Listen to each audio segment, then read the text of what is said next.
Opa, Danel. Ongi etorri, Danel. Danel, bueno, zenbat aldatu diren elkarrekin harremantzeko moduak, ezta? Ba, niriak bai, bere. Bai. Bai, zuk gauzak lehen era batera ikusten zenituen eta orain beste era batera behar bada? Bai, bueno, hortaz doia bizitza, ez, esperientzia hartziaz, eta balako erabakisak hartziaz, eta baina zein, no? Bai, esan dugu, sarreran, zuk etzen nola bat egiten, garai batean, harreman irekien filosofia horrekin. Zergatik? Ba, behar, zan ikuspuntu bat pixka bat igual egoista, eta ez oso zuzena, baina nik okin hauen nire lehengo harremanian, proposatu zidan nire bikotiak harreman ireki bat eukitzia, eta, klaro, nire buruan sartu ziren bai ideia asko kaotikoak, eta oso inseguro sentiru nintzen, da zen nik ez dugure. Ez da nahi, zu nirekin, eta nizurekin, eta jazta. Baina gero, hilabetiak pasatzen ziren einean, ni beste jendiakin egoten nintzen. Eta orduan, pentsa honen, nabil gezurra kontatzen pertsona honei, eta nire ez usta, ni banek isen beste pertsona batekin egotia esala kaltegarria nire bikotiantzako. Eta orduan esan honen, segatxip kentzau biot berak itxia badala kaltegarra isa. Eta orduan esan honen, bueno, gezurrak ez kontau arren, basaiatuko gare harreman irek isaukitzen, eta oso ondo fanjaten, Eta esan daiteke, jeloskortasunarekiko zenukan ikuspuntua ere aldatu egin zitzaizula? Guztiz, ze, klaro, nik uste dut erakusten dala pixka bat, bikotekiko euki dezakezun harremanik intimuena eta gogorrena sexua dala alderdi askotan. Eta bain bat baldintzen gatik nire bizitzan ez dotola den ikuste. Nik uste dut normalagoa dala jeloskor egotia, zure bikoteak norbaitzekin konfiantza gehiago eukitzeana edo barre gehiago egotiana edo erosoago sentitzeana, sexuana, baina sexua ez da ez esan nahi. Zuk diozu, norbere inseguritateekin ere baduela zerikusia jeloskortasunak.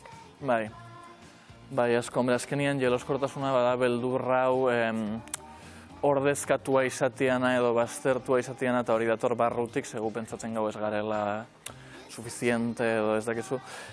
Eta usteot dauela oso estuki lotu eta sexuaren arloakin eta hartu bidiela kontuan hainbeste gauza asko. Badaz bikote asko non jeloskortasun bakarra dator hortik, eta gero daz beste hainbat arazo ez diena kudeatzen, ez dielako hainbeste arretan ematen. Eta hau ere zuk esaten duzu, ez duzula zure burua prest ikusten esklusibitate bat eskaintzeko? Hor, haintxe bertan ez. Eta uste dut dala da gauza bat oso pertsonala, eta da nire bizitzen egon dian hainbat baldintzen ondorioz, eta nien natorona esatea nola bizi bidan, baina nik pentsatzen dut harreman baten esklusibidade sexual hori inbiuztala kalte gehiago onik baina, nik uste dut. Zezan dut, nire lehenan harremanian ideia zen esklusibidade hori ukitzea, eta gero ideia hori pasan nauen forrotik, así que igual berriro beto izitxia. Danel, gaur egun zuk zure bikotekidearekin harreman irekia duzu?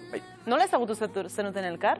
Ezagutu ginen elkar unibertsitatean, biok ikasi gauen itzulpen gintza, Gasteizen, eta ezagutu ginen, eta gero betikoa Instagrametik erantzun, eta gero berak niri, eta bitzuzen. Bai. Bueno, horrela ikusita bakarrematek esango duzuek, piztu telebistako bikotea zarete? Bueno, bai. Hori ere bai, ez da? Hori ere egiten duzu, Bai, hainbat gauza itxitzugu batera, eta haietako bat da piztu telebistan egotia, eta oso ondo pasatzen gau batera. Así que, fan ikustu, piztu telebista. Danel, zuk hasiera batean ez omen zenuen harremanik nahi? Claro, hau lotu geike lehengo galderakin beze, nik espero nauen nire bikotiak esaten sustanean harreman bat nahi dut, hainbat baldintza egon behar ziela.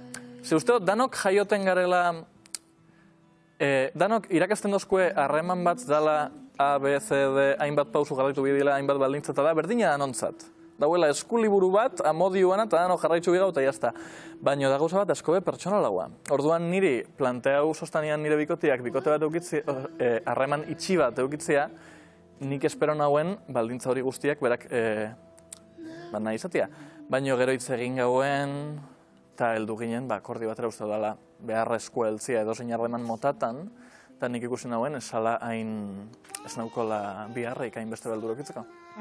Hor kontua da, oinarrian adostasun bat egotea eta hori bikotea berak aukeratzea, ezta? Horixe da. Eta hori uste dut dela edozein harremanetan eukibidan egoera bat. Azkenian maite mitzen zareta eukitzezu harreman bat posik izateko, posik egoteko, eta eroso egoteko, eta hori da oso pertsonala eta bisak egon bizaria edozein baldintzatan, ja irekitza itxita edo zein motateko harremanaten.